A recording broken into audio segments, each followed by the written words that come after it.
यानी कि 40 रुपए के पेट्रोल पे 60 रुपए टैक्स तो हम दे ही रहे हैं। मजाक चल रहा है यार। दुनिया भर में फ्यूल के दाम घटने के बाद भी भारत में लगातार क्यों बढ़ रहे हैं पेट्रोल और डीजल के दाम?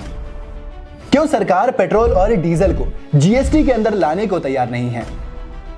क्या यह पॉसिबल है कि जो पेट्रोल आप खरीद रहे हैं वो आपको आधे दाम पर मिल सके? क्या आपको पता है कि पेट्रोल और डीजल के दाम तय कौन करता है? इन सारे सवालों के जवाब को समझने के लिए आपको सबसे पहले यह समझना पड़ेगा कि आखिर पेट्रोल और डीजल के दाम तय कौन करता है। बात एक एग्जांपल से शुरू करते हैं। मान लीजिए कि भारत ईरान से पेट्रोल खरीदता है, यानी कि भारत की ऑयल मार्केटिंग कंपनीज, जिन्हें हम ओएमसीज कहते हैं, वो ईरान से शिप की मदद से पेट्रोल भारत लेकर आती हैं। ये वही कंपनियां होती हैं जिन्हें भारत सरकार बाहर से क्रूड ऑयल को इंपोर्ट करने की परमिशन देती है, जैसे कि Indian oil corporation, Hindustan petroleum और भारत पेट्रोलियम। अब मान लीजिए कि क्रूड ऑयल यानी कि कच्चा तेल खरीद लिया गया है।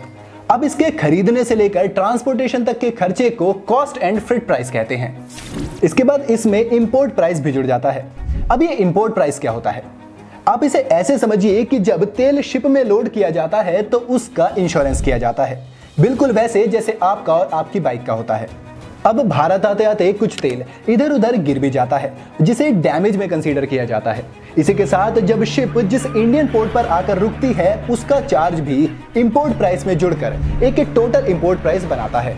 यानी कि इंपोर्ट प्राइस के अंदर आपका इंश्योरेंस, डैमेज और पोर्ट चार्ज आता है।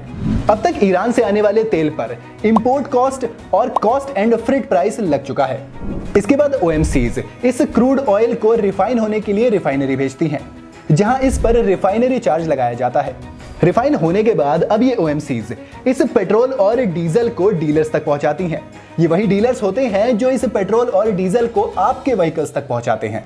क्रूड ऑयल को खरीदने से लेकर डीलर्स तक पहुंचने तक, प्लस उसमें डीलर्स का कमीशन ऐड करने तक जो प्राइस हमें मिलता है, उसे टोटली डिजायर्ड प्राइस कहते हैं। जिस प्राइस पर ओएमसीज डीलर्स को तेल बेचती हैं, उसे डिपो प्राइस कहते हैं। अब इसे डिपो प्राइस में डीलर्स अपना कमीशन भी ऐड कर लेते हैं, जो कि इस वक्त करीब 3-3.5 रुपए प्रति लीटर के करीब है। अब यहां पर आपको एक इंटरेस्टिंग लेकिन दुखी कर देने वाली बात बताते हैं।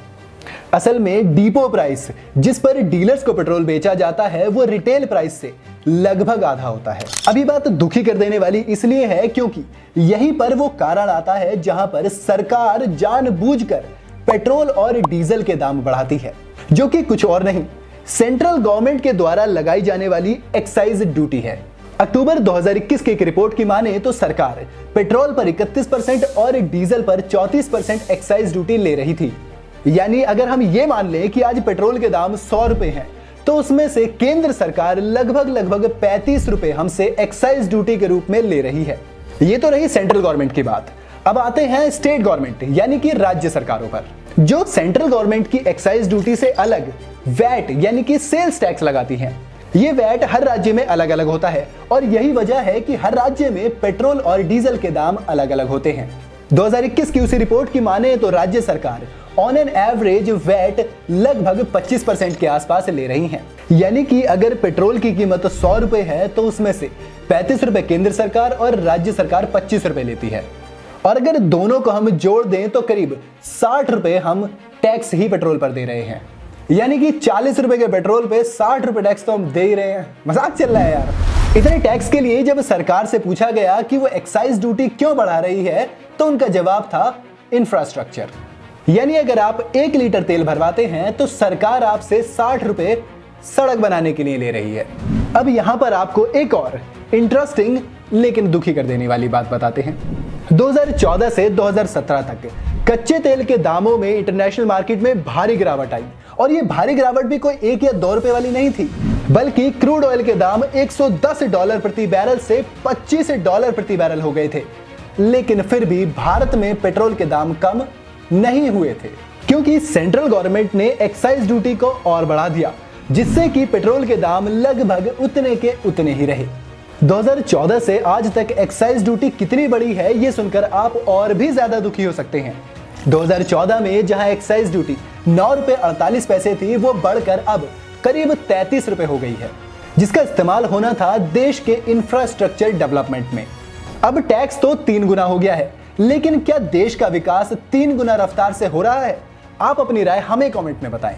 इसके अलावा सरकार पेट्रोल और डीजल को जीएसटी के अंदर क्यों नहीं ला रही है, ये भी एक बड़ा मुद्दा है। क्योंकि जब देश में हर एक चीज के लिए एक टैक्स देने का सिस्टम है तो फिर पेट्रोल और डीजल पर क्यों नहीं? अब इस सवाल का जवाब तो सरकार ही देगी। लेकिन अगर पेट्रोल और डीजल जीएसटी के अंदर आ जाते हैं तो हमारे लिए पेट्रोल 25 से 30% तक सस्ता हो जाएगा।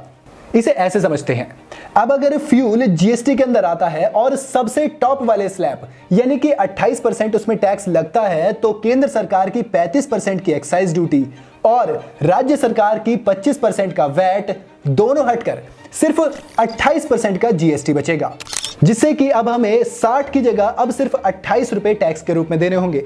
अब इससे पेट्रोल की कीमत कितनी हो जाएगी ये आप खुद ही अंदाजा लगा लीजिए।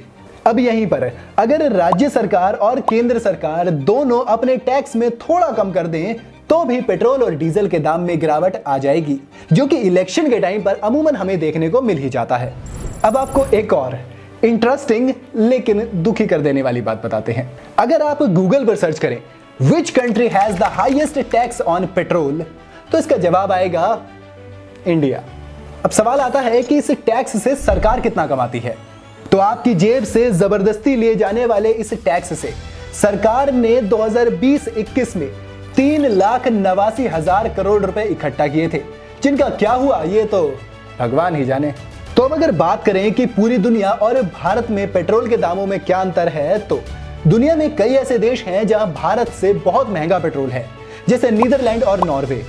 वहां पेट्रोल करीब 200 रुपए प्रति लीटर के आसपास है, लेकिन वहां पेट्रोल के महंगे होने का कारण टैक्स नहीं है। इसके अलावा अगर दुनिया में सबसे सस्ते पेट्रोल वाले देश की बात करें तो वो है वेनेजुएला, जहां पर करीब 1.5 रुपए लीटर आपको पेट्रोल मिल सकता है। अब वहां पर ऐसा क्या है, इस पर तो एक अलग से वीडियो बनाई जाएगी, लेकिन फिलहाल ये जानना जरूरी है कि भारत बाकी देशों से बेहतर ऐसा क्या कर रहा है कि वो सबसे ज्यादा टैक्स ले रहा है। आपको क्या लगता है, आप हमें कमेंट में जरूर बताएं। साथ ही अगर वीडियो आपको पसंद आई हो तो इसे लाइक और शेयर करना बिल्कुल ना भूलें। अगली वीडियो आप किस टॉपिक पर देखना चाहते हैं, अगर आप चाहें तो वो भी आप हमें कमेंट में बता सकते हैं। अगर आप चैनल पर नए हैं या आपने अभी तक चैनल को सब्सक्राइब नहीं किया है तो चैनल को सब्सक्राइब करते हुए जाएं।